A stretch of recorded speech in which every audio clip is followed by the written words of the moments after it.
So we're back from break, and I'll let you talk about this one because this is your title. Taito, Bubble. Bobble. Is there a good way to say it? Yeah, The second time was Bubble the best. Bobble. It's Bubble.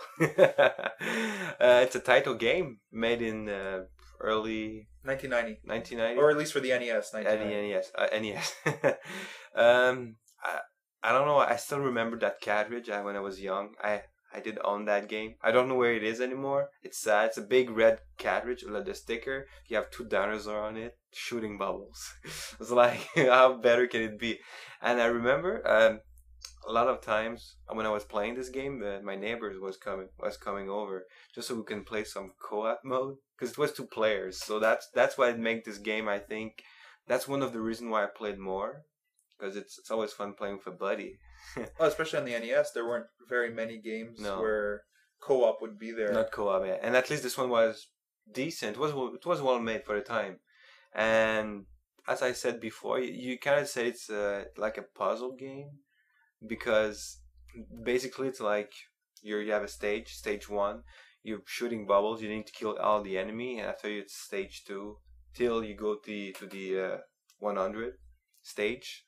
And it's as you go, it's always harder and harder. And what I like is that you get new enemies, and every stage feels different.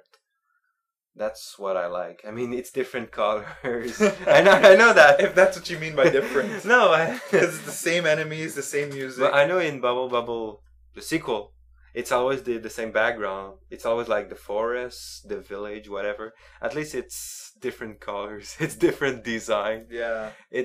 It gets me. It did the trick. It tricked me at least. I know that as I played now, I found that the music was a little bit annoying after like 10 minutes because it's the same music looping over and over again.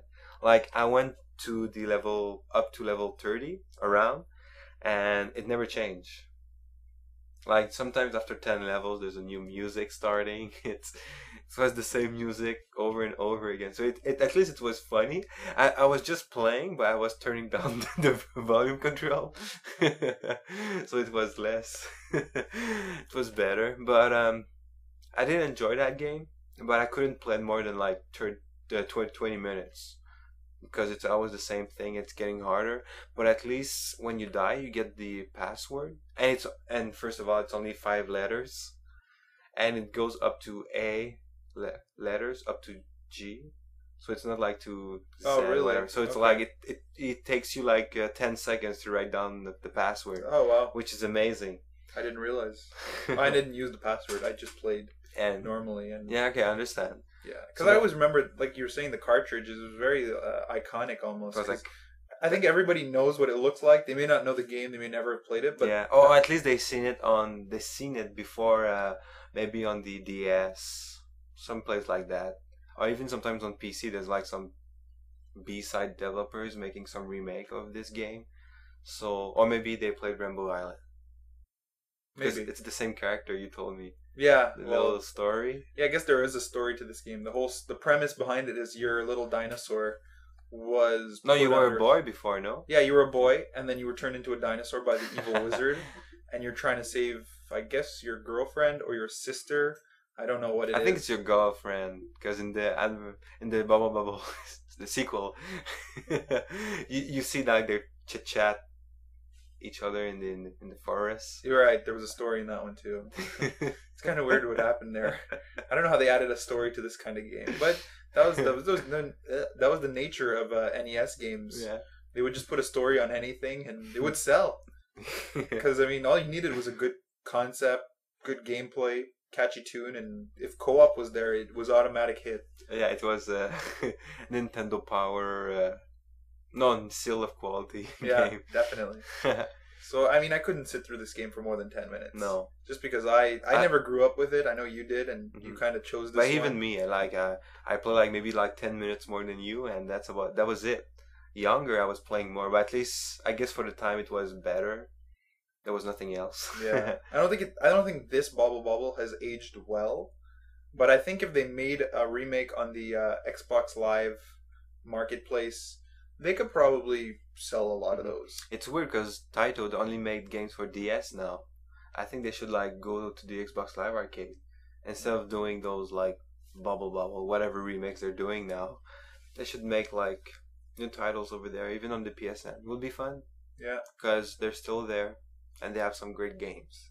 they do.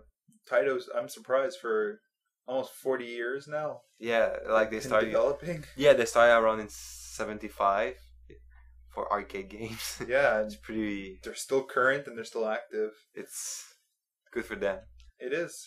So is that all we have to say about Bobble? There was a few spin-offs actually. You were mentioning before Rainbow Island, and then Bobble. Yeah, because it's the same character. Yeah, so it's like the story That's after why. the story, Hmm. and then there was a huge franchise with Puzzle Bobble, which came Yeah. out on like every console, Never everywhere. played those games. I know what it is. It's like Bust a Move. Is it the same company? Yeah, exactly. It's They Bust just- a Move. they It's the just- same game. They just put like a bigger iconic character. Well, I think Bust a Move is what they called it here.